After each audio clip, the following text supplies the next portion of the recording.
pressure on the quarterback, and then we stopped the run game, so it was hard for them to move the ball throughout most of the game. Yeah, y'all had 5 or 6 sacks, I think, today. Was that maybe an emphasis this week, or how did that change from week to week? Yeah, we came in definitely knowing that we were going to pressure the quarterback. We had some third down stuff that we tried to get into. They were going a little bit of tempo earlier on in the game, so we couldn't get to it. But once we started stopping the run game, pushing them back behind the sticks a little bit, then we were able to put our sub packages in, and we got after them a little bit later on. Terrell, from the start of the game, it seemed like you guys as a defense played with a lot of fire, a lot of energy. Just how much swagger does this team have? Man, it's a lot. I'm not gonna lie to you. It's a lot.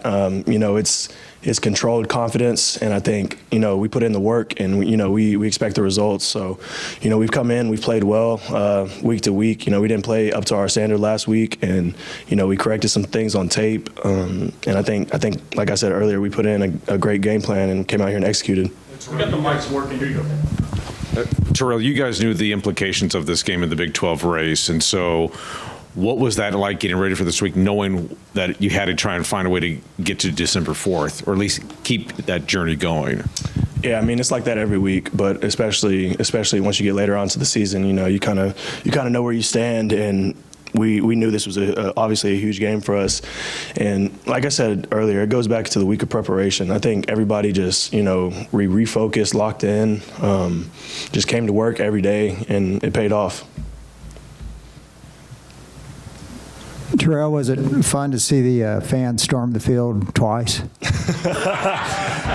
Man, it was a crazy situation. We knew that we were going to try and kick the field goal there, and then you see just a mob of people on the field. So we're standing around trying to figure out what's going on. They went into the locker room, so we didn't know really what was going on.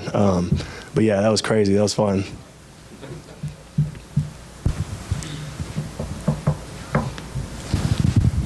Terrell, last week, obviously, last week, Morris really had a great game, and then you go into this week and you face first quarterback. He ends up getting benched, and you now bench the second quarterback. What was different, the emphasis on the quarterback this week for you?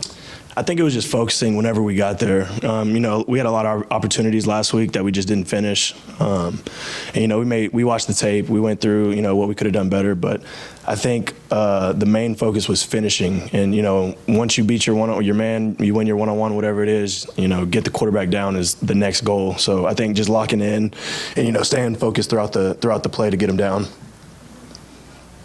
Terrell, can you can you discuss the highs and lows of competing in a game like what happened last week compared to how you feel this week, and the differences, exhilaration?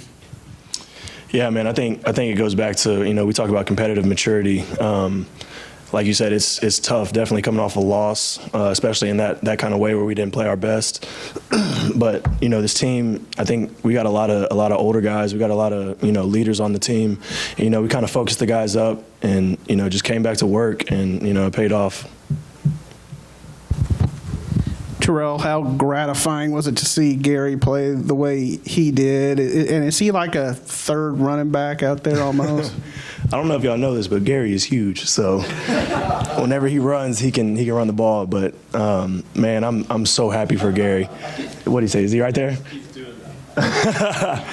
But yeah, man, I'm so happy for him. Just seeing how hard he's worked since he got here, and just going at it day after day, and then finally getting the stage and proving what he can do. Man, I couldn't be happy for anybody else.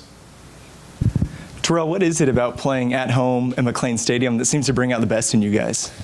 We got a real home field advantage with our fans. It gets to rocking on third down. It's for us, it's tough to communicate because we're on the field, but it's fun. I think that's an extra little thing that we have, just to bring up a little bit of energy every now and then. And I think it makes a huge difference during the game.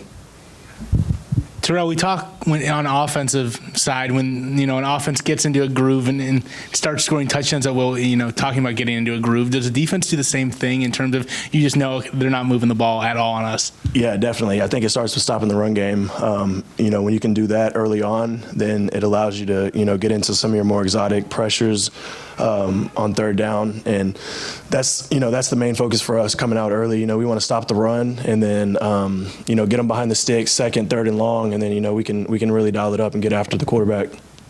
Terrell, you've known Coachranda for a while now. We know him as a scheme guy, but were you at all surprised that he was calculating tiebreakers on the sideline? Not at all. That's the type of coach he is. That's the type of person he is. Anything else for Terrell? One more. Terrell, just as you see the fans storm the field, as you're celebrating, is it all joy right now, or is there any regret maybe that last week you couldn't put yourselves in a better position after a win like this? Nah, man, none of that. We went over the tape and, corrected what we need to correct. And, we have the 24-hour rule, so, we let that sting for a little bit. But, we were on to Oklahoma, and, I couldn't be happier that we won this game. I'm just happy for everybody, including Coachranda, all the staff. These guys put in a lot of work that, a lot of people don't see. And, for it to pay off finally and, people seeing that now, it's definitely just a great feeling. Thanks, Terrell. Appreciate y'all.